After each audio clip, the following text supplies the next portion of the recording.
எல்லோருக்கும் வணக்கம். ஏற்கனவே நம்ம மார்க்கெட்டை சல்லியா நொறுக்கி வச்சிருக்காங்க. இன்னைக்கு 178 பாயிண்ட் மைனஸ்.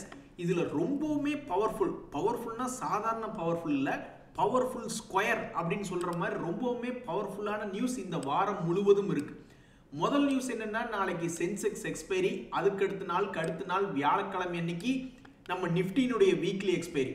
இந்த ரெண்டுமே பவர்ஃபுல்லாக இருக்கக்கூடிய இந்த நேரத்தில் இன்னொரு மிகப்பெரிய பவர்ஃபுல், அதாவது இந்திய பிரைம் மினிஸ்டர் போயிட்டு அமெரிக்காவினுடைய பிரசிடென்ட்டையும் சரி, அது போக யூரோப்லையும் பல தலைவர்களை சந்திச்சு பேசுறாரு.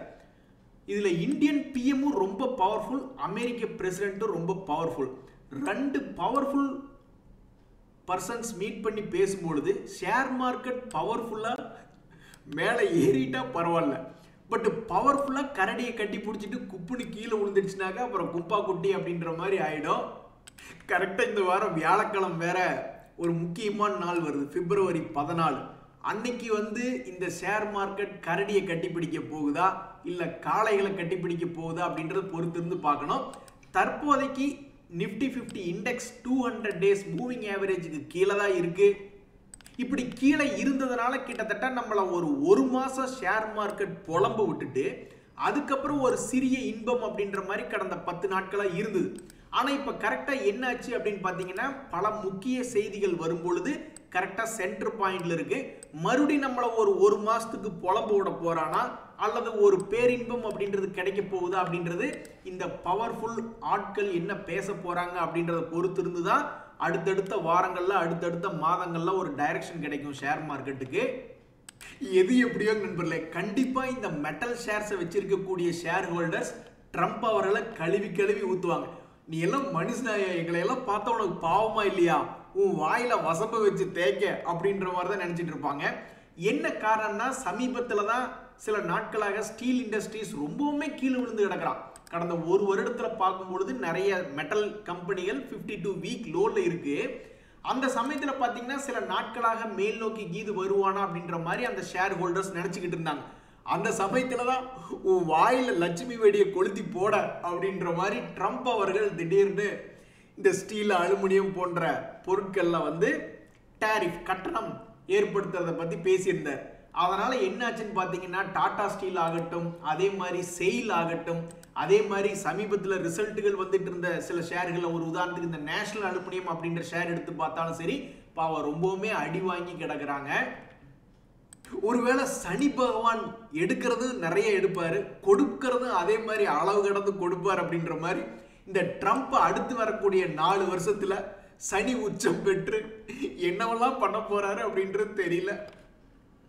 நண்பர்களே, இந்த சமயத்துல L&T Finance அப்படின்ற ஷேர்ல ஒரு செய்தி வருது. எத்தனை கோடிக்குன்னா கிட்டத்தட்ட 537 கோடி அளவிலான ஒரு டிரான்சாக்ஷன் வருது, ஒரு அக்வஷன் நடக்குது. என்னன்னே ரொம்ப வசதியானே அப்படின்னு கேட்குற மாதிரி இது எல்லாமே ஃபுல் கேஷ் டீல். அதாவது என்ன ஒரு செய்தி வருது அப்படின்னு பார்த்தீங்கன்னா, அவங்க ஒரு கோல்டு லோன் பிஸ்னஸ் செய்யக்கூடிய ஒரு நிறுவனத்தை கம்ப்ளீட் கேஷ் டீல் மூலியமாக அவங்க கைப்பற்றிருக்காங்க, அக்வஷன் பண்றாங்க. இதனால இன்னைக்கு ஏதாவது ஷேர் மார்க்கெட்ல பெருசா மூவ்மெண்ட் இருக்கு அப்படின்ற மாதிரி பார்த்தோம்னா, இடையில காலையில பாசிட்டிவ் இருந்தா, கீழே போனாலும் பாசிட்டிவ் வந்தா, பட் ஷேர் மார்க்கெட் கண்டினியூஸா டவுன் தான். ஸோ இந்த செய்தி இந்த L&T Finance அப்படின்ற ஷேருக்கு இன்னைக்கு பெருசா சப்போர்ட் பண்ணல, பிளாட்டா தான் முடிஞ்சிருக்கு. இந்த L&T Finance அப்படின்ற ஷேருடைய செய்தி என்ன அப்படின்னு பார்த்தீங்கன்னா, இதனுடைய 52 வீக் ஹை அப்படின்றது 200 ரூபா பக்கத்துல இருக்கு, 52 வீக் லோ அப்படின்றது 130 ரூபா பக்கத்துல இருக்கு. இந்த சமயத்துல கோல்டு லோன் பிசினஸ்ல பாப்புலரா இருக்கக்கூடிய ஷேர்கள் வேற ஏதாவது இருக்கு அப்படின்ற மாதிரி பார்த்துட்டு இருந்தீங்கன்னா, இந்த மணப்புரம் ஃபைனான்ஸ் அப்படின்ற ஒரு ஷேர் இருக்கு. அதே மாதிரி வேற ஏதாவது ஷேர்கள் கோல்டு லோன் கொடுக்கறது ஏதாவது ஃபேமஸா இருக்கு அப்படின்ற மாதிரி பாத்தீங்கன்னா, இந்த முத்தூட் ஃபைனான்ஸ் அப்படின்ற ஷேர் இருக்கு. சமீபத்தில் என்ன நடந்தது அப்படின்னு பாத்தீங்கன்னா, ட்ரம்ப் அவர்கள் பதவி ஏற்ற பொழுது கோல்டு ரிலேட்டடான கம்பெனிகள், கோல்டு பிரைஸேவும் கூட எவ்வளவு பாருங்க, தங்கத்தையே இறக்கி விட்டால் நம்மால் ட்ரம்ப். ஆனா மறுபடியும் கொஞ்சம் சிறிது காலம் கழித்து இப்ப கோல்டுனுடைய பிரைஸ் இருக்கிறதுலே டாப்ல போய்கிட்டு இருக்கு. இந்த சமயத்துல கோல்டு உபயோகப்படுத்தி தொழில் செய்யக்கூடிய கம்பெனிகள், ஃபைனான்ஸ் கம்பெனிகள் இருக்கு, மற்றும் கோல்டு ஆர்னமெண்ட்ஸ் ஆக்கி செல் பண்றவங்க இருக்காங்க. இந்த ஆர்னமெண்ட்ஸ் செஞ்சு செல் பண்றவங்க சமீபத்தில் ஒரு சின்ன இறக்கம் அப்படின்ற சந்திச்சுக்கிட்டு இருந்தாலும் ஃபைனான்ஸ் ரிலேட்டடான கம்பெனிகள் தற்போது மேல் நோக்கி வந்திருக்கு. அந்த வகையில் L&T Financeக்கு இது ஒரு செய்தி ஃபோக்கஸான செய்தி அப்படின்ற மாதிரி வந்திருக்கு. எங்கால் கால் வைக்காத ஏரியாவே கிடையாது தெரியுமா நோக்கு அப்படின்ற மாதிரி ட்ரம்ப் அவர்கள் கால் வச்சதுக்கு அப்புறம் தங்கம் என்னங்க தங்கம், அது மாதிரி எத்தனையோ செக்டர் இண்டஸ்ட்ரீஸ் எல்லாம் கும்பா பாடுச்சு. அதுல ஒரு செக்டர் இண்டஸ்ட்ரி என்ன அப்படின்னு பாத்தீங்கன்னாக்கா கிரீன் எனர்ஜி ரிலேட்டடான கம்பெனி. அதுல இந்த வாரி எனர்ஜிஸ் அப்படின்றவங்க இந்த சோலார் பிவி மாடல்ஸ் எல்லாம் மேனுஃபேக்சர். இது என்னாச்சு அப்படின்னு பாத்தீங்கன்னா ட்ரம்ப் அவர்கள் பதவியேற்றதுக்கு அப்புறம் அவர் கொண்ட கொள்கையினால எப்படி இருக்குன்னு தெரியாம அதுல என்ன ஒரு செய்தினா 52 வீக் லோ கிட்ட வந்து ட்ரேட் ஆகிட்டு இருக்கா. அதுக்கு காரணம் ட்ரம்ப் அவர்கள் அப்படின்ற மாதிரி தான் இருக்கு ஷேர் மார்க்கெட்ல. அந்த வாரி எனர்ஜிஸ்ல இன்னைக்கு என்ன நடந்தது அப்படின்னு பாத்தீங்கன்னா 1.5% இறங்கியிருக்கான். 1.5% இறங்கினது ஏன் அந்த ஷேர் ஹோல்டர்ஸ்க்கு மனசு வலிக்கும் அப்படின்னு பாத்தீங்கன்னா இன்னைக்கு ஒரு நல்ல நியூஸ் தான் வெளியிட்டிருக்கான். தேகம் அப்படின்னு ஒரு குஜராத்ல ஒரு தாலுகா இருக்கு, ஒரு வில்லேஜ் இருக்கு. அங்க வந்து இவங்க ஏற்கனவே செட்டப் பண்ணியிருந்த ஒரு கம்பெனில மேனுஃபேக்சரிங் கமெண்ட்ஸ் பண்ணிட்டாங்க. இங்க பாருங்க ஒரு முக்கியமான விஷயம், இதெல்லாம் நம்மளுக்கு புதுசு தான். சும்மா ஏதாவது ஒரு கம்பெனி நாங்க ஒரு பிளான்ட்ல கமெண்ட்ஸ் பண்ணிட்டோம் ப்ரொடக்ஷன் அப்படின்னு சொல்லிட்டு அது ஷேர் மார்க்கெட்டுக்கு நியூஸ் தான். பட் யாராவது குறுக்கு ஒரு கேள்வி கேட்டா அது எப்படிப்பா நாங்க நம்புறது அப்படின்னா அங்க பாருங்க ஒருத்தர் ஒரு ப்ரொஃபஷனல் இருக்காங்க பாருங்க, சார்ட்டர்ட் என்ஜினியர்னு இருக்காங்க. நம்ம சார்ட்டர்ட் அக்கௌண்டன்ட் எல்லாம் கேள்விப்பட்டிருக்கோம். பட் இந்த சார்ட்டர்ட் என்ஜினியர்ல என்ன பண்றாங்க, அந்த பிளான்ட்டை போய் பார்த்துக்கிட்டு ஆமாப்பா உண்மையிலேயே அது ஸ்டார்ட் பண்ணியிருக்காங்க அப்படின்ற மாதிரி சர்டிபிகேட் கொடுக்கக்கூடிய ஆட்கள். ஸோ இன்னைக்கு ஒரு புது செய்தி அப்படின்றத நம்ம இந்த வாரி எனர்ஜிஸ் மூலியமாக கத்துக்கிறோம். பட் அந்த நியூஸ் வந்து அந்த காலமா இருந்ததுன்னா ஷேர் மார்க்கெட் நல்ல காலத்துல இதெல்லாம் ரொம்ப சந்தோஷமா ஏறி பறந்துருப்பான். பட் இப்பெல்லாம் குப்புறப்படுத்திக்கிட்டு இருக்கு செய்திகள் வந்தாலும். அதே மாதிரி தான் இந்த ஆர்விஎன்எல் அப்படின்ற ஷேர்லையும் வந்து இன்னைக்கு சின்ன செய்தி அப்படின்னு பார்த்தீங்கன்னா காலையில் ஃப்ளாட்டாக தான் இருந்தா, பாசிட்டிவ் மொமெண்டத்துக்கு போக முயற்சி செஞ்சான். ஆனால் கடைசியில் பார்த்தா 4% காலி. அவங்ககிட்டையும் பார்த்தீங்கன்னா பல்வேறு செய்திகள் அப்படின்றது வந்திருக்கு. இந்த மாதிரி புது ஆர்டர்கள் ரிலேட்டடாக அவங்க லோயஸ்ட் பிட்ரா இருக்காங்க அப்படின்ற மாதிரியான செய்திகள் வருது. ஒரு காலத்தில் உங்களுக்கு ஞாபகம் இருக்கா, இந்த ஆர்விஎன்எல் அப்படின்ற ஷேர்லாம் ஒரு காலத்தில் நல்லா இருந்த காலத்தில் இந்த மாதிரி 500 கோடிக்கு ஆர்டர் கிடைச்சது, 300 கோடிக்கு ஆர்டர் கிடைச்சது. அதே மாதிரி திடீர்னு ஒரு உலக சம்மிட் இங்க நடக்கிறாங்க. நடந்ததுக்கு அப்புறம் இந்தியாவிலிருந்து ஏற்றுமதி, ஐரோப்பாவோட ஏற்றுமதி வளைகுடா நாடுகள் வழியா போக போகுதுன்னு அப்படின்னு ஏதாவது ஒரு நியூஸ் வந்தப்ப சும்மா 500-1000 கோடிக்கு ஆர்டர் கிடைச்சாவே இங்க 2023 எல்லாம் பாருங்க டபக்குன்னு 5 ரூபா 5%, 10% ஏறது அப்படின்னு ஏறி ஓவரா ஆடிக்கிட்டு இருந்தாங்க. அதுக்கப்புறம் இது எப்ப முதல்ல குப்புற விழுந்தது அப்படின்னு பாத்தீங்கன்னா எலெக்ஷன் டைம்ல குப்புற விழுந்தது. அதுக்கப்புறம் எலெக்ஷன் ரிசல்ட்டுக்கு அப்புறம் குப்புற விழுந்தது. அதுக்கப்புறம் கடைசியா மேல் நோக்கி ஏறினதுக்கு அப்புறம் போன பட்ஜெட்லயும் எதுவும் சொல்லல, சமீபத்தில் வந்த பட்ஜெட்லயும் பெரிய விதமான அறிவிப்பு வரல அப்படின்றதுனால குப்புற விழுந்தவங்க தான் இந்த ரயில்வே துறை. ஸோ வாழ்க்கை ஒரு வட்டம் அப்படின்ற மாதிரி அந்த காலத்துல ஒரு ஆர்டர்னு சும்மா எழுதி போட்டாவே போதும் ஒரு காலத்துல பறந்துட்டு இருந்த பங்குகள் இப்ப மார்க்கெட்டும் ஸ்லோவா இருக்கு, நியூஸ்கள் வந்தாலும் ரொம்ப ஸ்லோவா இருக்கு. நல்லா வாழ்ந்து கெட்ட குடும்பம் அப்படின்ற மாதிரி ஆயிப்போச்சு பாத்தீங்களா நண்பர்களே. ஷேர் மார்க்கெட்ல இதுக்கு பேர் தான் மார்க்கெட் ரிஸ்க். அதுக்கு ஒரு நல்ல எக்ஸாம்பிள் இந்த ஆர்விஎன்எல் அப்படின்ற ஷேர். பிஎல் ஷேருக்கு அதே மாதிரி இன்னைக்கு 962 கோடி இந்தியன் நேவில இருந்து ஆர்டர் கிடைச்சிருக்குன்ற செய்தி வந்திருக்கு. அதே மாதிரி வாட்டெக் வபாக் அப்படின்ற ஷேருக்கும் ஆர்டர் ரிலேட்டடான செய்திகள் வந்திருக்கு. இன்னைக்கு ஆர்டர் கிடைச்ச செய்திகள்ல எல்லாத்தையும் விட லீடரா இருக்கிறவன் இந்த வாட்டெக் வபாக் தான். சும்மா சொல்லக்கூடாது, இந்த வாட்டெக் வெபானுடைய ஆர்டர் சைஸ் வந்து ஓரளவுக்கு பெருசு தான், 3251 கோடி. கம்பெனிக்கு கட்டுப்படி ஆகல, அதனால பத்மினி அவர்கள் நடிச்ச போது யூஸ் பண்ண சோப்பு டப்பா பரிசு அப்படின்ற மாதிரி நல்லா தான் இருந்தான். 3541 கோடிக்கு ஒரு விஷயம் வருது அப்படின்னு கிட்டத்தட்ட அவன் காலையில் 1500 ரூபாய் ரேஞ்சில் இருந்தவன் தான். பட் இருந்தாலும் எந்த ஒரு பாசிட்டிவ் நியூஸும் அந்தந்த ஷேர்களை தூக்கி நிறுத்த முடியல. அந்த வகையில் இன்னைக்கு ஓரளவுக்கு ஜெயிச்சவன் நியூஸ் வந்ததுக்கு அப்புறம் பாசிட்டிவா இருந்த ஸ்டாக் எது அப்படின்ற பார்க்கும்பொழுது இந்த வாட்டெக் வெபாக் அப்படின்றது இன்னைக்கு ஒரு பெயர் வாங்கியிருக்கு. ஆனா அதே சமயத்துல சல்லியா இன்னைக்கு நொறுங்கி போன ஷேர் ஏதாவது இருக்கு அப்படின்னு நியூஸ் பார்த்தீங்கன்னு வச்சுங்களேன், அதுல லோயர் ஃபீஸ் ஆனதே ஒரு ஷேர் இருக்கு, திலக் நகர் இண்டஸ்ட்ரீஸ் அப்படின்றது 20% இன்னைக்கு லோயர் ஃபீஸ் ஆயிருக்கு. அட கொடுமையே அப்படின்ற மாதிரி மனசு ரொம்ப வலிக்குது. ஆனா இந்த செய்தி வந்து யாருக்கு புரியும் அப்படின்னா ரொம்பவே குறும்பு பசங்க அப்படின்னு சொல்றாங்க பாத்தீங்களா, அந்த குறும்பு பசங்களுக்கு தான் இந்த செய்தி என்ன அப்படின்றது சரியா புரிய வரும். அதாவது மேன்சன் ஹவுஸ் அப்படின்னு ஒரு பிராண்ட் இருக்கு. அந்த பிராண்டை உபயோகப்படுத்துறதுல சில பிரச்சனைகள் இருக்கு. ஸோ அந்த பிராண்டிங் இஷ்யூ இருக்கிறதுனால கோர்ட் ஆர்டர் ஒன்று வந்ததுனால அதனோட இம்பேக்ட் என்ன ஆகுது. ஆனால் இந்த கம்பெனி சொல்றாங்க இந்த மாதிரி ஒரு கோர்ட் அவுட்கம்னால எந்த விதமான பிசினஸும் பாதிக்கப்படுறது இல்லை அப்படின்னு அவங்க சொன்னாலுமே நம்ம ஷேர் மார்க்கெட்ல இந்த செய்தியினுடைய தாக்கம் என்ன இருக்கு அப்படின்னு பாத்தீங்கன்னா பாவம் இந்த திலக் நகர் இண்டஸ்ட்ரீஸ் இன்னைக்கு ஒரு 20% கீழே இறக்கி விட்டு இன்னைக்கு சல்லியா நொறுங்கு போன ஷேர் என்ன அப்படின்னு அதிகமா ஃபோக்கஸ் எடுத்து பார்த்தா அதிகமா மனசு வலிக்கக்கூடிய அளவுல இறங்கினது யாருன்னு பார்த்தா இந்த ஷேர் நியூஸ் தான், திலக் நகர் இண்டஸ்ட்ரீஸ் அப்படின்ற ஷேர். இங்க தாங்க ஒரு விஷயத்தை புரிஞ்சுக்கணும்.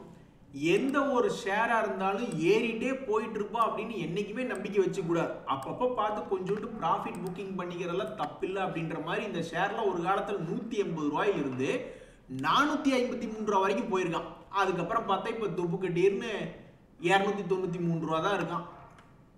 உங்களுக்கு அனதர் எக்ஸாம்பிள், இன்னொரு எக்ஸாம்பிள் அப்படின்னு பார்த்தீங்கன்னா சடன் பிரைஸ் அப் மூவ்மெண்ட் டவுன் மூவ்மெண்ட்ல நீங்க என்ன பண்ண முடியும்? போய் லோயர் ஃப்ரீஸ் ஆயிருது, இந்த டிஐ இண்டஸ்ட்ரீஸ் அப்படின்ற போய் லோயர் ஃப்ரீஸ் ஆயிருது, பையரே இல்லை அப்படின்னா உங்களால என்ன பண்ண முடியும்? ஒண்ணுமே பண்ண முடியாது. ஸோ எப்பவுமே நீங்க என்ன பண்ணணும்னா எப்படி பிரைஸ் மூவ்மெண்ட் ஆகுது, ஜிடிடி ஆர்டர் போட்டு வைக்கலாமா அந்த மாதிரி நீங்க பார்க்கணும். இன்னொரு எக்ஸாம்பிள் பாருங்க, இந்த ஜாக்சன் ஃபார்மான்னு ஒரு கம்பெனி, யாருனால என்னங்க பண்ண முடியும்? 10 நாளுக்குள்ள அவன் குப்புன்னு கீழே விழுகிறான். 40% 30% 10 நாளுக்குள்ள கீழே விழுகிறான். அப்புறம் திடீர்னு 10 நாளுக்குள்ள ரெக்கவரி ஆகிறான். அப்புறம் மறுபடியும் 10 நாள்ல கீழே விழுகிறான். அப்புறம் மறுபடியும் என்ன இது ஒரே கன்ஃபியூஷன். ஷேர் மார்க்கெட்ல ஒரு பேட்டர்ன் அப்படின்றது கண்டுபிடிச்சு சுதாரிச்சு நீங்க பண்ணும் அப்படின்னாக்கா ரொம்பவுமே கஷ்டகரமா இருக்கு. இதுக்கு தான் அந்த காலத்திலேயே வந்து buy on the dips SIP அப்படின்ற மிக அருமையான இன்வெஸ்ட்மெண்ட் ஸ்ட்ராட்டஜிகளை கண்டுபிடிச்சிருக்காங்க. அதையெல்லாம் உபயோகப்படுத்தும் பொழுது இது போன்ற பிரச்சனையிலிருந்து தப்பிக்கிறதுக்கு வாய்ப்பு என்பது இருக்கு. பெரிய பெரிய போர்ட்ஃபோலியோ மேனேஜர், ஃபண்ட் மேனேஜர்ஸ் அவங்கெல்லாம் என்ன பண்றாங்க அப்படின்னு பார்த்தீங்கன்னா portfolio rebalancing on some period அப்படின்றது பண்றாங்க. அது போன்ற ஆட்களுக்கு ஆட்டோமேட்டிக்காவே ஹையில் வித்து விட்டுருவாங்க, லோன்ல வாங்கிக்கிடுவாங்க. நண்பர்களே, நம்ம கோயம்புத்தூர்காரங்க தான் அடிக்கடி போய் ஏதாவது இந்த ஃப்ராடு ரிலேட்டடான இதுல போயிட்டு நம்ம பணத்தை லாஸ் பண்றாங்க. இந்த சைபர் ஃப்ராட் ரிலேட்டடா நம்மளால ரொம்பவுமே வெள்ளந்தியா இருக்கிறதுனால போற வரவங்கலாம் ஏமாத்திட்டு திரிறான் போல. நான் படிச்சிருக்கேன். பேங்க் சென்னையில அதிகமா இந்த மாதிரி சைபர் ஃப்ராட் நடக்கக்கூடிய விஷயங்கள் ரொம்ப கம்மியா இருக்கு. இன்ஃபேக்ட் இந்த சென்னையில் இருக்கிற ஆளு என்ன பண்றாங்கன்னாக்கா அவன்கிட்ட யாராவது சைபர் ஃப்ராட் பண்ண வரும்பொழுது அவனையே திருப்பி மாட்டி விட்டுறாங்க. அந்த அளவுக்கு பெரிய பெரிய நகரங்கள்ல ரொம்பவுமே விவரமா இருக்கிற சமயத்துல இன்னுமே ஒரு குறிப்பிட்ட ஜெனரேஷன் வந்து ரொம்பவுமே வெள்ளந்தியா இருக்காங்க. சொல்றதையெல்லாம் பெரும்பாலும் நம்பிக்கக்கூடிய ஆட்களாக ஒரு குறிப்பிட்ட ஏரியாவில் இருக்காங்க. இதனால என்ன ஆகுதுன்னா ஒரு குறிப்பிட்ட ஊர்ல இருந்து அடிக்கடி ஏதாவது ஒரு நியூஸ் வருது, கும்பலா போய் ஏமாந்தாங்க இல்ல தனித்தனியே போய் ஏமாந்தாங்க அப்படின்னு எந்த ஒரு செய்தி எடுத்து பார்த்தாலும் அதுல ஒரு மிகப்பெரிய ஒரு போர்ஷன் பிடிச்சி வச்சிருக்கிறது யாருன்னா நம்ம ஆளுங்க தான். இவர் எப்படி ஏமாந்தார் அப்படின்னு பார்த்தீங்கன்னு வச்சுங்களேன், இவர் போய் ஒரு வாட்ஸ்அப் குரூப்ல ஜாயின் பண்றாரு. அதுக்குள்ள எவனோ ஒரு 4-5 பேர் பேசிக்கிறானுங்க. அதே மாதிரி இவருக்கும் அந்த அவங்க பேசுறதை வச்சு ஆசை வருது. உடனே அவனுக்கு என்ன பண்றான்னு அவன்கிட்ட ஒரு மெசேஜ் அனுப்பும் பொழுது அவனுக்கு வந்து இந்தாங்க இதனுடைய ஆப் லிங்கை ஃபாலோ பண்ணி இன்வெஸ்ட்மெண்ட் பண்ணுங்க அப்படின்ற மாதிரி சொல்றாங்க. இவர் அந்த லிங்கை டவுன்லோட் பண்ணி அந்த ஆப் மூலியமாக பணத்தை டிரான்ஸ்ஃபர் பண்றாரு. எத்தனை சும்மா 1 ரூபா 2 ரூபாய் நினைச்சிங்களா? 17 லட்சம் ரூபாய். அதுக்கப்புறம் தான் அதுக்குள்ளேயே ஏதோ வாங்கி வித்து அவருடைய பொசிஷன்லாம் வந்து ப்ராஃபிட்னு காட்டுது. பட் பணம் எடுக்கலாம்னு நினைக்கிறப்ப கும்பா பாடிடுது. அப்புறமா 17 லட்சம் ரூபாய் விட்டதுக்கு அப்புறம் அவர் போய் போலீஸ்ல கேஸ் கொடுக்குறாரு. ஏங்க ஒரு 10,000 5,000 லாஸ் ஆகி எடுக்க முடியாம போகும்போது போய் கொடுத்தா பிரச்சனை இல்லை. இப்படி 17 லட்சம் விட்டதுக்கு அப்புறம் நம்ம ஏமாந்துட்டோம்னு தெரிய வந்ததுன்னா எவ்வளவு ஒரு பெரிய பிரச்சனை பாருங்க. நான்லாம் அப்பப்ப நினைச்சுக்குவேன், எனக்கு இன்னும் ரொம்பவுமே அதிகமா சந்தேக புத்தி இருக்கு, எதா இருந்தாலும் போய் டபுள் செக் பண்ணிக்கிட்டே இருக்கேன் அப்படின்ற மாதிரிலாம் நான் அடிக்கடி யோசிச்சுட்டு இருப்பேன். ஆனா கடைசியில பார்க்க போனா இந்த மாதிரி சந்தேக புத்தி இருக்கிறதே பரவாயில்ல அப்படின்ற மாதிரி ஆயிப்போச்சு. பாத்தீங்களா? எப்பா சாமி, நீ பண்ணதுலயே உருப்படியான வேலை இதுதான் அப்படின்ற மாதிரி இந்த ஐடிசி ஹோட்டல் அப்படின்ற ஷேர் வச்சிருக்கிறவங்களுக்கு ஒரு சந்தோஷம் வந்திருக்கு. என்ன சந்தோஷம் அப்படின்னு பாத்தீங்கன்னா, ஒரு கட்டத்துல அவன் வந்து லிஸ்ட் ஆகும் பொழுதே ஒரு மாதிரி நஷ்டத்துல தான் வந்து லிஸ்ட் ஆனான். அதுக்கப்புறமும் கீழே 156 வரைக்கும் போய் இவனுடைய 52 வீக் லோ அப்படின்றது 156ல போய் விழுந்துட்டான். அதுக்கப்புறம் பாத்தீங்கன்னா பல நாள் கழிச்சு இன்னைக்கு மார்க்கெட்டே இறங்கி கிடக்கக்கூடிய சமயத்திலையும் இவன் ஏதோ மேல் நோக்கி ஏறி வந்து அவனுடைய லிஸ்டிங் பிரைஸ் கிட்ட வந்திருக்கான். ஸோ ஐடிசி ஹோட்டல்ல என்ன ஒரு ஷேர் நியூஸ் அப்படின்னு பாத்தீங்கன்னா, இன்னைக்கு மேல பாசிட்டிவ் 3.5% அப்படின்ற மாதிரி வந்து க்ளோஸ் ஆயிருக்கான். அதே மாதிரி உங்களுக்கு சமீபத்தில் ஒரு மிகப்பெரிய செய்தி, டீப் சீக் அப்படின்ற ஒரு செய்தி வந்து உலகம் முழுவதும் பல லட்சம் கோடிகள் அப்படின்ற ஒரு இழப்பை ஏற்படுத்தி விட்டது. முக்கியமா அமெரிக்க கம்பெனிகளுக்கு தான் ஏற்றி விட்டுச்சு. ஆனா இந்தியாலையும் பல்வேறு கம்பெனிகள் கீழே இறங்குச்சு. ஒரு உதாரணத்துக்கு இந்த ஆனந்த் ராஜ் அப்படின்றது டேட்டா சென்டர் ஆஃபர் பண்றாங்க, அது மாதிரி எல்லாம் சில ஐடி ரிலேட்டடான சில ஃபங்க்ஷன்ஸ் பண்ணிக்கிட்டு இருக்காங்க, பிசினஸ் பண்ணிட்டு இருக்காங்க அப்படின்ற ஒரு காரணத்தினால ஆனந்த் ராஜில் இருந்த ஆனந்தத்தை எடுத்து விட்டுட்டு கீழே இறக்கி விட்டுட்டாங்க. அதுக்கப்புறம் இன்னைக்கு செய்தி இதுல என்ன அப்படின்னு பாத்தீங்கன்னா, இந்த ஆனந்த்ராஜ் இன்னைக்கு பாசிட்டிவ்ல க்ளோஸ் ஆயிருக்கு. ஸோ அந்த டீப்சீக் ஏஐ நியூஸுக்கு அப்புறம் இப்ப சமீபத்துல பாசிட்டிவ்ல வந்து க்ளோஸ் ஆயிருக்கு. இன்னைக்கு கண்ணுல ரத்த கண்ணீர் வராத குறை நண்பர்களே, சொன்னா தாங்க மாட்டீங்க அப்படின்ற மாதிரி இந்த நிஃப்டி 50 இண்டெக்ஸ் என்னமோ இறங்கினது 0.76% தான். ஆனா அடுத்தடுத்து இருக்கக்கூடிய இந்த நிஃப்டி 50 இண்டெக்ஸ்ல 2% காலி, இந்த மிட் கேப் இண்டெக்ஸ்ல 2% காலி, அந்த ஸ்மால் கேப் இண்டெக்ஸ் ஒருத்தன் தான் சமீபத்தில் உருப்படியா இருந்துட்டு இருந்தான், மேல் நோக்கி ஏறி வர மாதிரி காமிச்சுக்கிட்டு இருந்தான், அவனு 2% காலி. அதுக்கப்புறம் இந்த மைக்ரோ கேப் இண்டெக்ஸ் அவன் ஒருத்தன், அவனையும் பிடிச்சி இன்னைக்கு சராமரியாக உங்க கண்ணுக்கு இப்ப தெரியுதான்னு தெரியல, நான் ஸ்க்ரோல் பண்ணதுக்கு அப்புறம் பாருங்க, இந்த 2.25% மைக்ரோ கேப் இண்டெக்ஸ். ஆக மொத்தம் எல்லாம் வச்சு அடி குமின்னு குமிச்சு விட்டுருக்காங்க. சரி, பிராட் மார்க்கெட் இண்டிசஸ் அப்படின்னா ஏதாவது செக்டோரல் இண்டிசஸ் எவனாவது நல்லா இருக்கானான்னு பார்த்தா அங்கேயும் ஒருத்தம் கூட பிளஸ்ல இல்ல. டேய் சத்தியமா சொல்றேன், எங்கனால வழி தாங்க முடியலடா, என்னதான்டா பண்ண போறீங்க அப்படின்ற மாதிரி மனசு ரொம்பவுமே பதட்டமாக இருக்கிறது. இந்த சமயத்துல வந்து ரொம்பவுமே பவர்ஃபுல் செய்திகள், நம்ம இந்த வீடியோவுடைய தொடக்கத்துல பேசின மாதிரி ரொம்பவுமே பவர்ஃபுல் செய்திகள் இந்த வாரத்துல இருக்கு. அந்த பவர்ஃபுல் செய்திகள் பவர்ஃபுல்லா மேல ஏத்துதா அல்லது பவர்ஃபுல்லா கீழே இறக்கி விடுதா அப்படின்றது ஆண்டவனுக்கே வெளிச்சம். இன்றைய தகவல் அனைத்து உங்களுக்கு உதவியா இருந்ததுன்னா எனக்கும் மகிழ்ச்சி தான். ரொம்ப நன்றி, வணக்கம்.